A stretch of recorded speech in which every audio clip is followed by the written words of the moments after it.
আলাইকুম, স্বাগত জানাচ্ছি আরটিভি দুপুরের সংবাদে। আপনাদের সঙ্গে আছে আমি মাহবুবা জারিন দানা।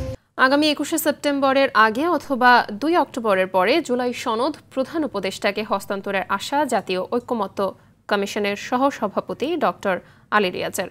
বুধবার সকালে ফরেন সার্ভিস একাডেমিতে জুলাই জাতীয় সনদ 2025 বাস্তবায়নের উপায় নিয়ে জাতীয় ঐক্যমত্য কমিশনের সঙ্গে বিভিন্ন রাজনৈতিক দলের আলোচনায় এসব কথা জানান তিনি বলেন, এই সনদ বাস্তবায়নের প্রক্রিয়া নিয়েই বৈঠক করছে কমিশন। রাষ্ট্র সংস্কারে সাংবিধানিক বিষয়গুলো বাস্তবায়নে গণভোট ও সাংবিধানিক আদেশের পরামর্শ এসেছে।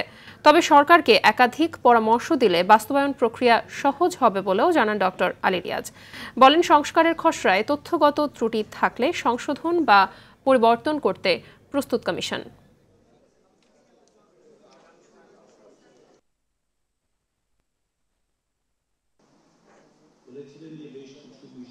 আমরা কোনো অবস্থাতেই কমিশন 1 মাস সময় নিয়ে এই আলোচনা অব্যাহত রাখতে উৎসাহী নয়। আমরা মনে করি না যে আগামী 1 মাস ধরে এই বিষয়ে আমাদের আলোচনা করতে হবে। আমরা খুব দ্রুত একটা ঐকমত্যের জায়গায় উপনীত হতে পারবো, সেটা আমরা আশা করি এবং আপনাদের প্রতি অনুরোধ জানাই। রাজধানীর ফরেন সার্ভিস একাডেমিতে রাজনৈতিক দলের সঙ্গে আলোচনা করছে জাতীয় ঐক্যমত্য কমিশন। সে বিষয়ে জানাতে সরাসরি যোগ দিচ্ছেন সহকর্মী জাহিদ রহমান। জাহিদ, রাজনৈতিক দলগুলো আলোচনায় যোগ দিয়েছে কিনা জানাবেন, আর আলোচনায় কোনো অগ্রগতি আদতে হয়েছে কিনা জানতে চাইব। রাজনৈতিক দলগুলোর যে সমন্বয়ে যে অনুষ্ঠিত হচ্ছে ঐক্যমত্য কমিশনের সভা, ইতিমধ্যেই আলোচনা আমরা দেখতে পেয়েছি সেটি চলছে এবং সেই আলোচনায় মূলত যে বিষয়গুলো রয়েছে, যে ঐক্যমত্য কমিশনের যে জুলাই সনদ ঘোষণা করবেন সেই বিষয়টি আসলে কী প্রক্রিয়ায় বাস্তবায়ন হবে, সেটি অধ্যাদেশ আকারে হবে না গণভোট আকারে হবে, সেটি যদি হয় কিভাবে হবে, সেই বিষয়গুলো নিয়ে আলোচনা হচ্ছে এবং রাজনৈতিক দলগুলো তাদের মতামত দিচ্ছেন। এবং ইতিমধ্যেই যে শুরুতেই যে সূচনা বক্তব্যে সহসভাপতি আলী রিয়াজ যেটি জানিয়েছেন, যেহেতু প্রধান উপদেষ্টা জাতিসংঘ অধিবেশনে যোগ দিতে 21শে সেপ্টেম্বর দেশ ত্যাগ করবেন, তার আগে যদি সম্ভব হয় তাহলে হয়তো যে বিষয়গুলো এখানে উত্থাপিত হবে সেই বিষয়গুলো নিয়ে প্রধান উপদেষ্টা শরণাপন্ন হতে চান তিনি। এবং যদি না হয় তাহলে প্রধান উপদেষ্টা ফিরে আসার পর সেটি 2 অক্টোবর সেটি উপস্থাপন করতে চান। তবে তিনি যেটি জানিয়েছেন যে যেহেতু জাতীয় ঐক্যমত্য কমিশনের মেয়াদ 1 মাস বৃদ্ধি করা হয়েছে, সেই 1 মাস আসলে উনি সময় নিতে চাচ্ছেন না। তিনি বলছেন যে কোনোভাবে 1 মাসের প্রয়োজন হবে না, হয়তো যে বিষয়গুলো রয়েছে সেগুলো নিয়ে ঐক্যমত্য কমিশনের যে জুলাই সনদে সেই চূড়ান্ত বিষয়টি প্রধান উপদেষ্টার কাছে উপস্থাপনের জন্য। এবং আমরা এখন দেখছি যে আলোচনা চলছে, কিছুক্ষণ পরে হয়তো মধ্যাহ্ন বিরতি হবে এবং আজকে বিকেল 5টা পর্যন্ত এই আলোচনা চলবে। রাজনৈতিক দলগুলো তাদের মতামত দিবেন জুলাই সনদ বাস্তবায়নের ক্ষেত্রে এবং কী বিষয়ে বাস্তবায়িত হবে সেই বিষয়গুলো নিয়ে। মাহবুবা।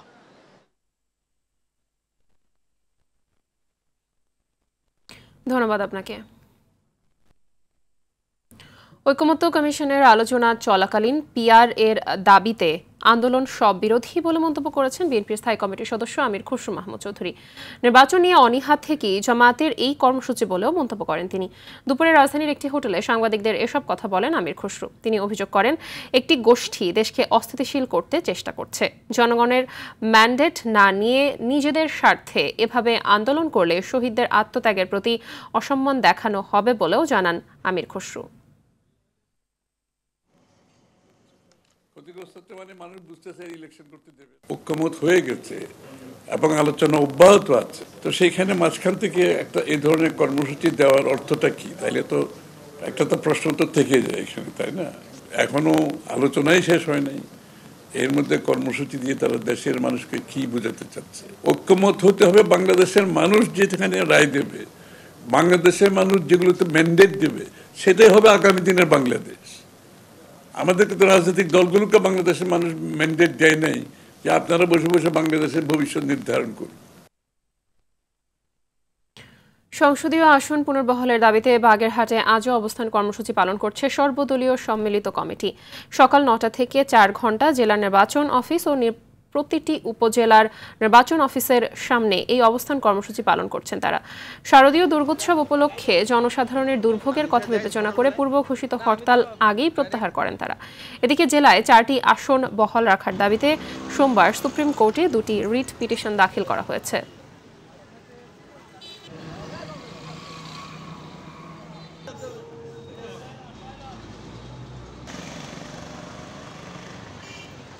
আমাদের যে 4টি আসন ছিল সেই 4টি আসন আমরা ফিরে পেতে চাই এবং 4টি আসন ফিরে না পাওয়া পর্যন্ত আমরা আমাদের আন্দোলন চালিয়ে যাব এবং এই আন্দোলন এখন যেভাবে আমরা অবস্থান কর্মসূচি করছি সেটার মধ্যে আমরা থাকবো না। গণস্বাক্ষর কর্মসূচি অব্যাহত থাকবে এবং পরবর্তীতে আমাদের আরো কর্মসূচি থাকবে। জুলাই আগস্টের গণহত্যায় মানবতাবিরোধী অপরাধের মামলায় সাবেক প্রধানমন্ত্রী শেখ হাসিনা সহ 3 আসামির বিরুদ্ধে সাক্ষ্য দিতে আজও ট্রাইব্যুনালে হাজির হয়েছেন জুলাই আন্দোলনের অন্যতম যোদ্ধা জাতীয় নাগরিক পার্টি এনসিপির আহ্বায়ক নাহিদ ইসলাম। মঙ্গলবারও তিনি হাজির হলেও দৈনিক আমার দেশ সম্পাদক মাহমুদুর রহমানের সাক্ষ্য গ্রহণ শেষ না হওয়ায় নাহিদের সাক্ষ্য নেওয়া সম্ভব হয়নি। চলছে মাহমুদুর রহমানের জেরা। বিচারপতি মোহাম্মদ গোলাম মর্তুজা মজুমদারের নেতৃত্বাধীন আন্তর্জাতিক অপরাধ ট্রাইব্যুনাল 1-এ এখন পর্যন্ত এ মামলায় মাহমুদুর রহমান, রাজসাক্ষী সাবেক আইজিপি চৌধুরী আব্দুল্লাহ মামুন সহ মোট 46 জনের সাক্ষ্য গ্রহণ শেষ হয়েছে। এদিকে ট্রাইব্যুনাল 2-এ জুলাই আন্দোলনের 5 আগস্ট সাভারের আশুলিয়ায় হত্যার পর 6 জনের লাশ পোড়ানোর ঘটনায় করা মামলায় দ্বিতীয় দিনের সাক্ষ্য গ্রহণ শুরু হয়েছে।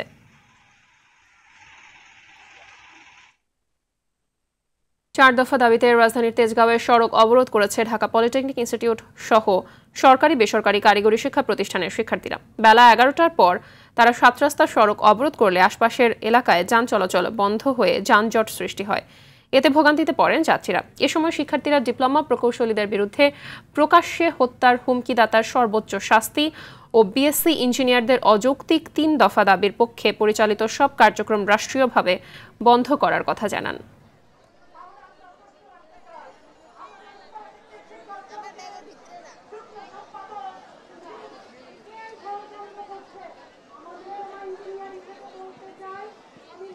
ডিগ্রি ইঞ্জিনিয়াররা আমাদেরকে গতদিন গুলি করে এবং কুপিয়ে হত্যা করার যে হুমকি দিয়েছে, যারা দিয়েছে তাদের পর্যাপ্ত শাস্তি চাই। 2024 সাল থেকে এই 10ম গ্রেড নিয়ে আন্দোলন করতেছি, তো আমরা চাই এটার একটা রায় দেওয়া হোক যেন আমাদের এই 6 দফা দাবি বাস্তবায়ন করা হয় এবং আমাদের ন্যায্য দাবি সরকার এটা যাতে ভালোভাবে পদক্ষেপ নেয়। যৌক্তিক 6 দফা দাবি দ্রুত বাস্তবায়ন করতে হবে।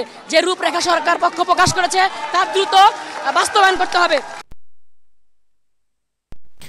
রাজধানীর 7 রাস্তা মোড় থেকে সরাসরি যোগ দিচ্ছেন সহকর্মী আব্দুর রহিম। শিক্ষার্থীরা আন্দোলনের বিষয়ে কি বলছেন জানাবেন, আর এর সাথে জানতে চাইবো যে অবরোধের কারণে আসলে সাধারণ মানুষের ভোগান্তি কেমন দেখতে পাচ্ছেন?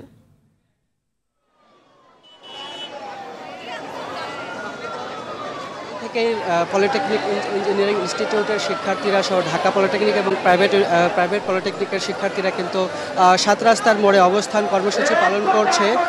তারা বিভিন্ন তাদের পক্ষ থেকে যে 4 দফা দাবি দেওয়া হয়েছে সেই দাবির মধ্যে 3 দফা দাবিতে পূর্বে যে 6 দফা দাবি সেটি বাস্তবায়নের কথাও বলা হচ্ছে। এছাড়াও আজকে কিছুক্ষণ পূর্বেই তারা কিন্তু একটি সংবাদ সম্মেলনের মাধ্যমে কারিগরি শিক্ষার্থী আন্দোলন যে কেন্দ্রীয় সভাপতি রয়েছে মাসফির ইসলাম দেওয়ান, তিনি কিন্তু জানিয়েছেন যে তাদের আজকের অবস্থান কর্মসূচি কিন্তু চলমান থাকবেন এবং আগামীকালও তাদের এই তাদের যে দাবিসমূহ সেই দাবিসমূহ মেনে নেওয়া পর্যন্ত তাদের অবস্থান কর্মসূচি চলতে থাকবে। এছাড়াও কিন্তু তেজগাঁও এলাকায় 7 রাস্তার মোড় এলাকায় কিন্তু সকাল থেকে শিক্ষার্থীদের রাস্তা অবরোধের জন্য কিন্তু তীব্র যানজটের সৃষ্টি হয়েছে এবং আশপাশের এলাকায় গাড়ি চলাচল কিন্তু শুরু হয় নাই। তবে তাদের পক্ষ থেকে একটি পুলিশ এবং শিক্ষার্থীদের পক্ষে একটি আলোচনার মাধ্যমে যে সিদ্ধান্ত হয়েছে তাদের পক্ষ থেকে জানানো হয়েছে একটি লেন তারা কিন্তু খুলে দিবে এবং গাড়ি চলাচলে স্বাভাবিক করে দিবে। তারা যানজট যাতে সৃষ্টি না হয়, জনগণের কোনো ভোগান্তি সৃষ্টি না হয় সেটি তারা মাথায় রেখে তাদের এই সিদ্ধান্ত তারা গ্রহণ করছে বলে আমাদেরকে জানানো হয়েছে। এছাড়াও তাদের পক্ষ থেকে যেটি বলা হচ্ছে প্রকৌশল শিক্ষার্থী এবং তাদের যে বিরোধ এই বিরোধকে নিরসনের জন্য সরকারকে তাদের পক্ষ থেকে বলা হচ্ছে এটি দ্রুত নিরসন করে তাদেরকে যাতে একাডেমিকভাবে ক্লাসে ফিরিয়ে দেওয়ার জন্য সুযোগ তৈরি করে দেওয়া হয়, এটি তাদের পক্ষ থেকে বলা হচ্ছে। এছাড়াও পলিটেকনিকের শিক্ষক যারা রয়েছে তারাও এখানে অবস্থান করেছে, একতা প্রকাশ করেছে শিক্ষার্থীদের সাথে।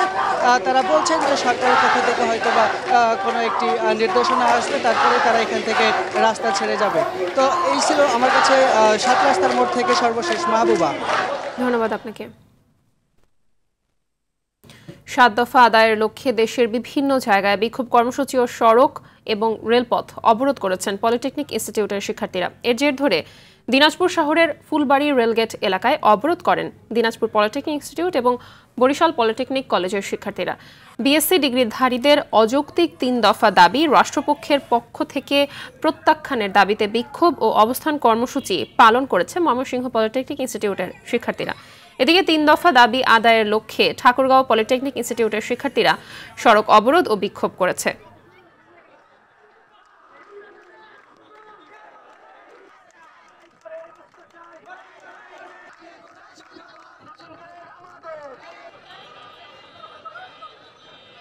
আমাদের দশমের ছিঁড়ে নেওয়ার জন্য সবাই অনেক গভীর ষড়যন্ত্র করেছে এবং এই ষড়যন্ত্রে আমরা তাদের শিকার হচ্ছি এবং তাদের বিরুদ্ধে তীব্র প্রতিবাদ জানাচ্ছি। আমরা বাধ্য হয়ে আজকে আমরা রেলপথ অবরোধ, সড়ক পথ অবরোধে বাধ্য হয়েছি। আমাদেরকে তারা বাধ্য করেছে রাজপথে নিয়ে আসতে। আমরা শান্তিপূর্ণভাবে অবস্থান কর্মসূচি চালিয়ে যেতে চেয়েছিলাম। আজকের যে আন্দোলন হচ্ছে, এই আন্দোলন আমাদের ন্যায্য দাবি এবং আমাদের যে অধিকার আছে, এই অধিকার আদায়ের সংগ্রামের কারণে আজকের এই আন্দোলন। দর্শক, এ বিষয়ে আরো জানাতে দিনাজপুর থেকে সরাসরি যুক্ত হচ্ছে সহকর্মী আনিস হোসেন দুলাল। আনিস, শিক্ষার্থীদের দাবিগুলো আসলে কি কি জানাবেন?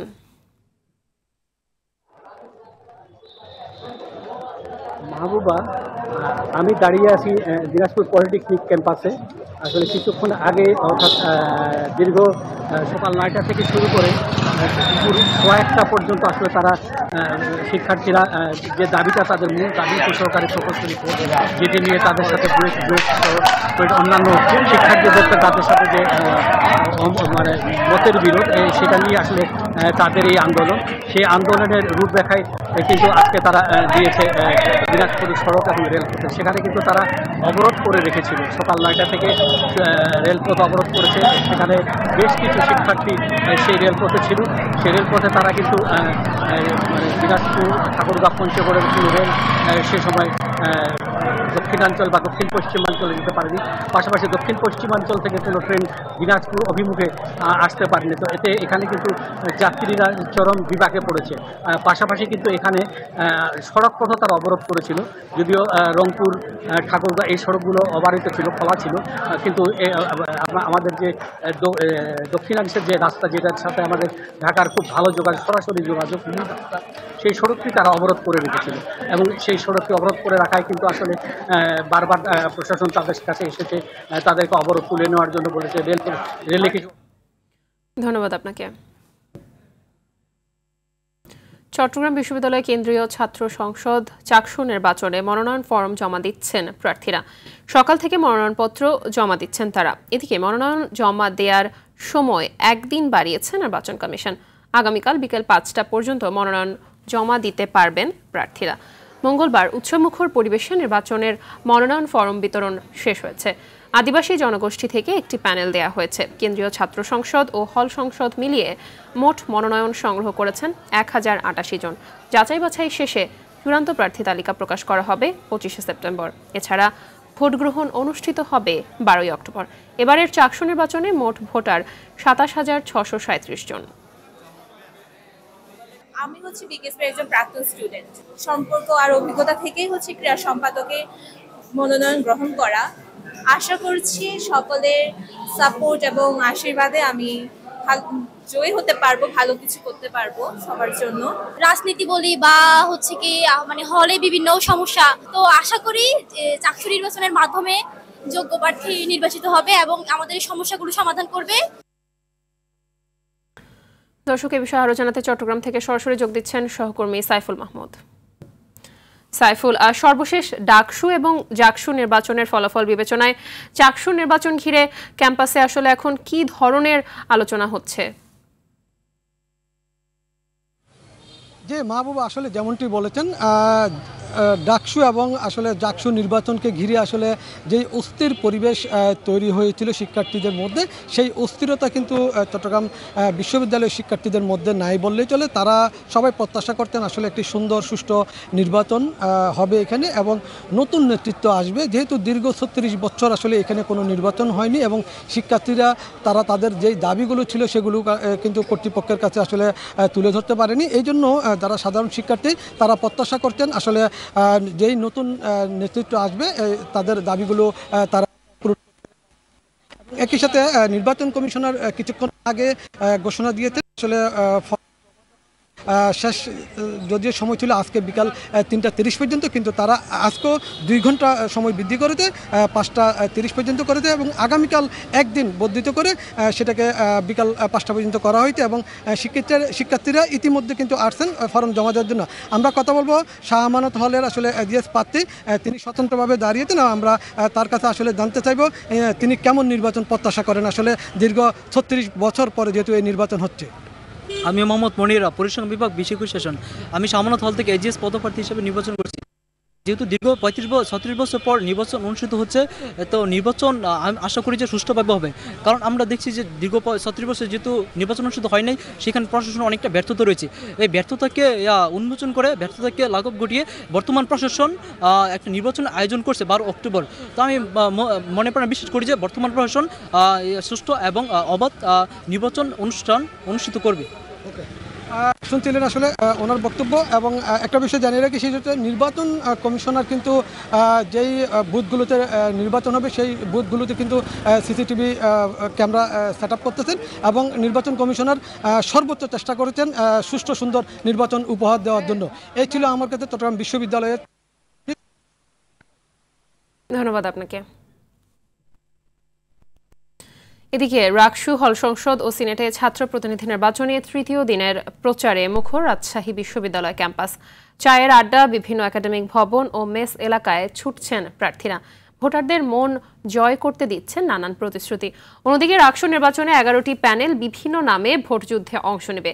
আগামী 25শে সেপ্টেম্বর ভোট গ্রহণের জন্য 8টি একাডেমিক ভবন সহ মোট 17টি ভোট কেন্দ্র তৈরি করা হচ্ছে। সংসদীয় আসন পুনর্বহালের দাবিতে বাগেরহাটে আজও অবস্থান কর্মসূচি পালন করছে সর্বদলীয় সম্মিলিত কমিটি। এই বিষয়ে আরও জানাতে বাগেরহাট থেকে সরাসরি যোগ দিচ্ছেন সহকর্মী এস.এম. শামসুর রহমান। শামসুর, অবস্থান কর্মসূচির বিষয়ে কি কি তথ্য রয়েছে আপনার কাছে, বিস্তারিত জানাবেন। মাহবুবা, আপনি যেমনটি বলছিলেন, বাগেরহাটের 4টি সংসদীয় আসন পুনর্বহালের দাবিতে যে আন্দোলন, সেটি কিন্তু আজ তৃতীয় ধাপের আন্দোলনের আজ দ্বিতীয় দিন ছিল। এটি কিন্তু গতকাল যে সকাল 9টা থেকে বেলা 1টা পর্যন্ত কিন্তু বাগেরহাটের প্রতিটি উপজেলায় যে সর্বদলীয় সম্মিলিত কমিটির নেতৃবৃন্দ কিন্তু তারা কিন্তু অবস্থান কর্মসূচি পালন করেছিল। আজও সকাল 9টা থেকে বেলা 1টা পর্যন্ত কিন্তু নির্বাচন কমিশনের কার্যালয়ের সামনে অবস্থান কর্মসূচি পালন করে সর্বদলীয় সম্মিলিত কমিটি। তারা কিন্তু এই মাত্র 1টার সময় এই মাত্র শেষ হলো, তারা কিন্তু এখন যার ফিরে গেছে এবং তারা বলছে যে তারা কিন্তু এই ফিরে নয়, তারা কিন্তু আরও কঠোর কর্মসূচি দেবে এবং শুক্র শনিবার যাতে সরকারি ছুটি, এই ছুটির দিনে কিন্তু তারা গণস্বাক্ষর সংগ্রহ করবে এবং আগামীতে কিন্তু কঠোর কর্মসূচি দেবে। মাহবুব, আপনাকে জানিয়ে রাখি, এই 2 দিন অর্থাৎ গতকাল এবং আজ কিন্তু বাগেরহাটে অর্থ দিবস হরতাল হওয়ার কথা ছিল, কিন্তু সেটি যেহেতু হিন্দু ধর্মীয় যে বড় পূজা এবং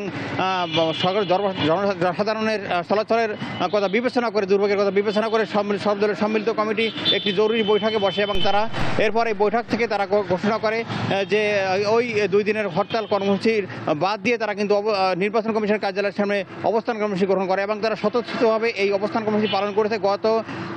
গতকাল এবং আজ তারা স্বতঃস্ফূর্ত কর্মসূচি পালন করেছে। মাহবুবা, আরও তারা আমরা বলেছে যে এই 4টি আসন ফিরিয়ে আনা যতক্ষণ না ফিরিয়ে ভাবে তারা কিন্তু এই বাগেরহাটে বাসী ব্যানারে এই যে আন্দোলন, এই আন্দোলন কিন্তু অব্যাহত রাখবে। মাহবুবা, বাগেরহাট থেকে এটাই ছিল আমার সর্বশেষ। ধন্যবাদ আপনাকে। পরিবার পরিকল্পনা অধিদপ্তরের অধীনে সিসিএসডিপি প্রকল্পে চাকরিতে পুনর্বহাল সহ 3 দফা দাবি জানিয়েছে পেইড পেয়ার ভলান্টিয়াররা। দুপুরে কাউরান বাজারে পরিবার পরিকল্পনা অধিদপ্তরের সামনে মানববন্ধনে এ দাবি জানান তারা। এ সময় পেইড পেয়ার ভলান্টিয়ারের সভাপতি ফাতেমা জান্নাত ডলি জানান, দেশের বিভিন্ন জেলার 3686 জন ভলান্টিয়ার চুক্তিভিত্তিক নিয়োগে মাঠ পর্যায়ে পরিবার পরিকল্পনা, মা ও শিশু স্বাস্থ্য সহ নানা সচেতনতামূলক কাজ করছিল। তবে গত বছর জুনে প্রকল্পের মেয়াদ শেষ করা হলে তারা কর্মহীন হয়ে পড়েন। পুনরায় কাজে যোগ দিতে সরকারের সহযোগিতা চান তারা।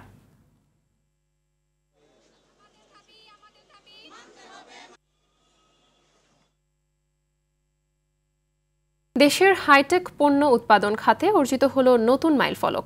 শীর্ষ ইলেকট্রনিক্স ও প্রযুক্তি খাতের ব্র্যান্ড ওয়ালটন প্রথমবারের মতো আমেরিকাতে রপ্তানি শুরু করলো মাদারবোর্ড। ওয়ালটনের তৈরি বিশ্বমানের এই মাদারবোর্ড ব্যবহার হবে আমেরিকার তৈরি অত্যাধুনিক সক্রিয় গানশট শনাক্তকরণ এবং জরুরি উদ্ধার কাজ পরিচালনা সিস্টেমের সিকিউরিটি ডিভাইসে। সম্প্রতি এ উপলক্ষে রাজধানীর ওয়ালটন কর্পোরেট অফিসে জমকালো আয়োজন করা হয়। এতে উপস্থিত ছিলেন অন্তর্বর্তী সরকারের প্রধান উপদেষ্টার বিশেষ সহকারী হিসেবে ডাক, টেলিযোগাযোগ ও তথ্য প্রযুক্তি মন্ত্রণালয়ের দায়িত্বপ্রাপ্ত Faiz Ahmad Taiyeb, Walton hi tech industries পিএলসির চেয়ারম্যান SM শামসুল আলম সহ সংশ্লিষ্টরা। অনুষ্ঠানে নতুন বাজারে আসা ওয়ালটনের 2 মডেলের তাওকিন ইলেকট্রিক বাইক উন্মোচন করেন অতিথিরা। দুপুরের সংবাদে পর্যন্ত। জেলা সংবাদ বিকেল 4:45টায় দেখার আমন্ত্রণ রইল। ধন্যবাদ সবাইকে।